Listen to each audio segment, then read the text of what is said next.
Hello everyone, it's Big Alski. Well, this is part 2 of day 2 with the commentary. I do want to add a part that I started talking about in my last video that I got sidetracked on and forgot to finish talking about it, and that was really the 360Y with the scythe. Now, a friend of mine said that's the only move you need to know for the whole game. If it were only that easy, I kill this guy and kill him with an OT, but didn't get any points for it. That's something that kind of frustrates me. I'm not sure when I'm supposed to get him and when I'm not. Maybe people will let me know, or we can talk about it in future videos. But anyway, with the 360Y, you can chain it, just, rotate. You don't even have to go all the way around the 360.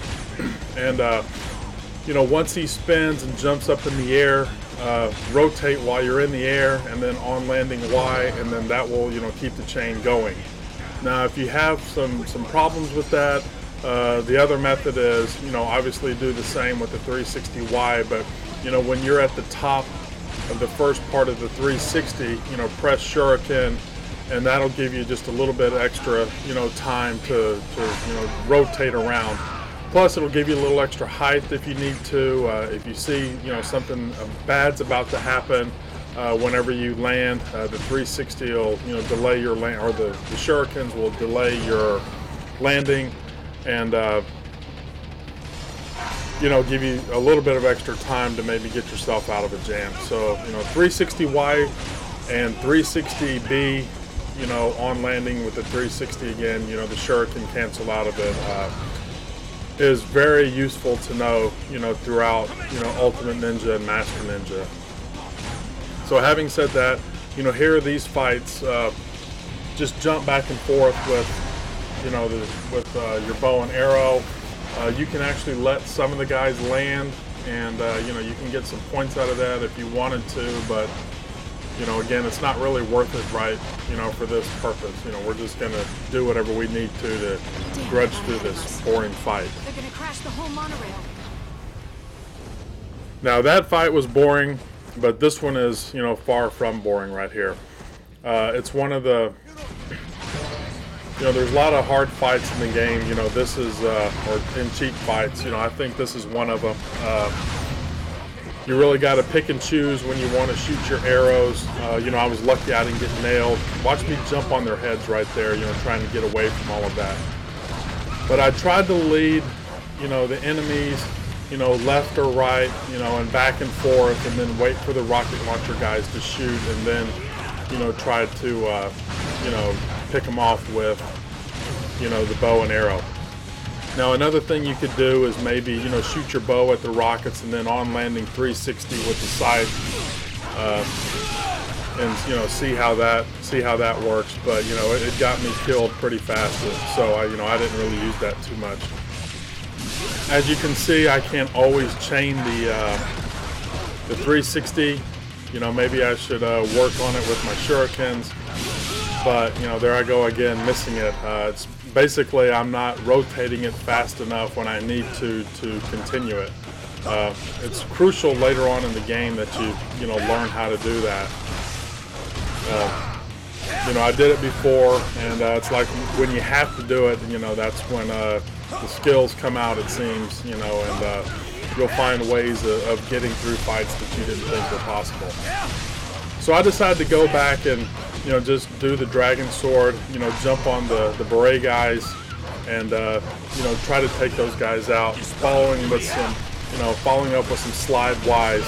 And whenever I say slide Y, I mean slide towards the enemy and press Y.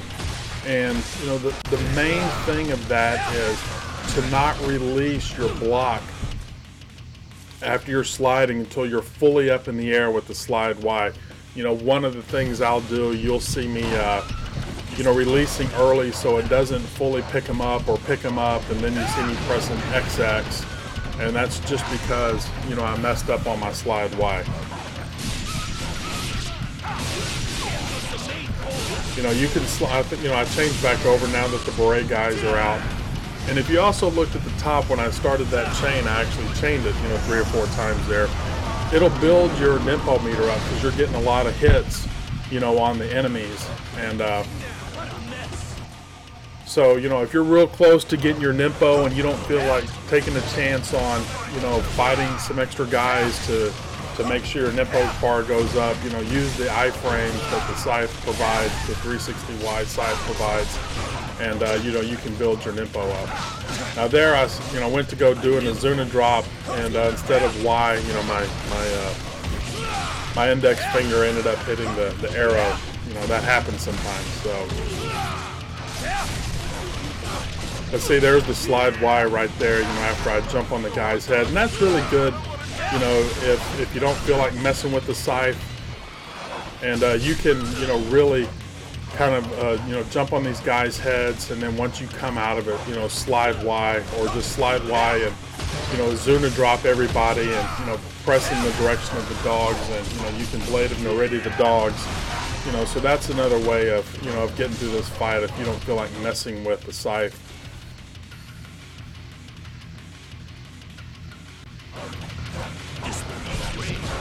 Well, look how fast that could have gone wrong. I mean, just, you don't have to play perfect and, you know, in this game to get through it, but, you know, even if you do play perfect, doesn't guarantee that you're going to make it through a fight either. So, you know, it's just kind of some trial and error sometimes.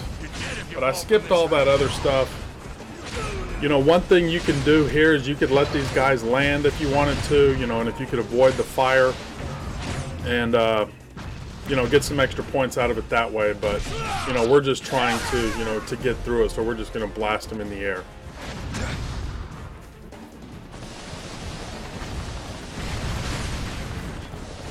You know, one thing I want to say is, you know, a big thanks to, you know, Chiwiga, you know, for the tips that he's been giving me. I've been trying to, you know, pass them along. You know, he's telling me about a way that, how he ends up shooting the bow, and, you know, he uses his middle finger to use the block and his index finger to, you know, use the left bumper. So left trigger with the middle finger and left bumper with the index finger. And, you know, I use my index finger, you know, for both the left trigger and the left bumper. So I'm not, you know, able to do some of the things that he can do, you know, and he's basically saying that you can hold block and shoot your bow at the same time, and it's kind of like he's guarding and shooting at the same time, and it's, you know, it's a good habit, you know, to get into, and it's something that I'm definitely going to practice. It might not happen during this run, but, you know, again, anybody who has any tips and, you know, wants to, you know, get them on the air, so to speak, you know, just send me a message, and I'll be more than happy to, you know, add the comments and your name, you know, in the next video that I make.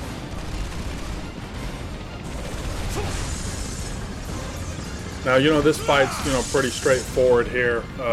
Just slide back and forth. I think I slid, you know, a little too fast and ended up sliding back into the bullets. But, you know, once you get, you know, down to a certain amount of health, you know, once you know, start the next part of it, you know, your health will go back up if you die. And, you know, another thing that I know a lot of people complain about the game, and, you know, I'm one of them, but, you know, at least you don't have to start back at the beginning, you know, if you die. You know, if you can imagine, you know, getting all the way to the end, fighting this helicopter, and then dying, and then have to start at the very beginning again. So, you know, the trick to getting through Ultimate Ninja is really, you know, patience and time, but, you know, just, you know, plow through, you know, each fight one at a time, and, you know, you'll eventually end up getting through it. Your arrows can't pierce it.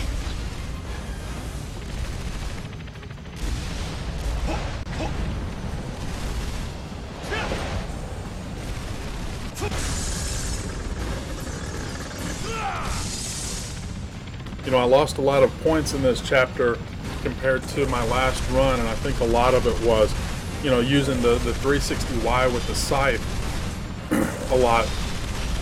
And basically what that does is that prevents you, you know, once you make a hit on somebody, you know, even if it's with one shuriken or, you know, one swing of the blade, you know, you've lost the ability to get any kind of instant kill.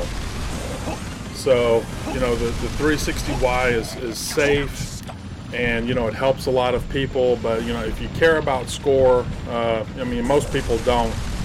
But if you do, you know, using the 360Y is not, you know, the best way to get points. You know, here I could have, you know, killed a few more of those guys and got the points, but look at my health bar right now, and, you know, if I didn't die and fought this, you know, all the way out, that health bar would, you know, wouldn't regenerate, but I died, so it ended up regenerating. So, you know, one thing you can do is also target, you know, with the bow. I don't do that very much. I just let it auto target. But I have seen some videos where, you know, the people will target and zoom in and, you know, shoot some of the enemies in the head for insta-kills. I get too caught up, and that's too much for me to think about. Now, unfortunately, for some reason, my computer screen is freezing up on me, but I think it's still recording. So if what happens on the screen doesn't really jive with what I'm saying, it's because I really can't see what's going on. You know, this is a new computer and everything, so I don't know why this is happening. Maybe something's running in the background.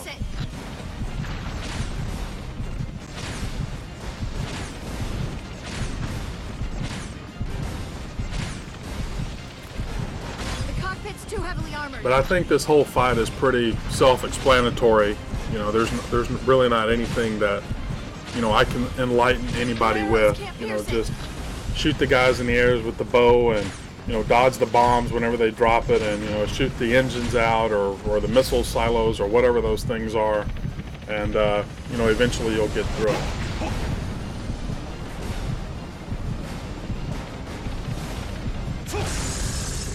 But like I said, you know, I lost like almost 20,000 points on this run compared to my last run, and a lot of it had to do because, you know, I didn't instant kill and get the combo kills like I did in the last one. But, you know, this video is just to show how to get through it. We got 2 chapters down. We will see you in day 3. Thanks a lot. Take care.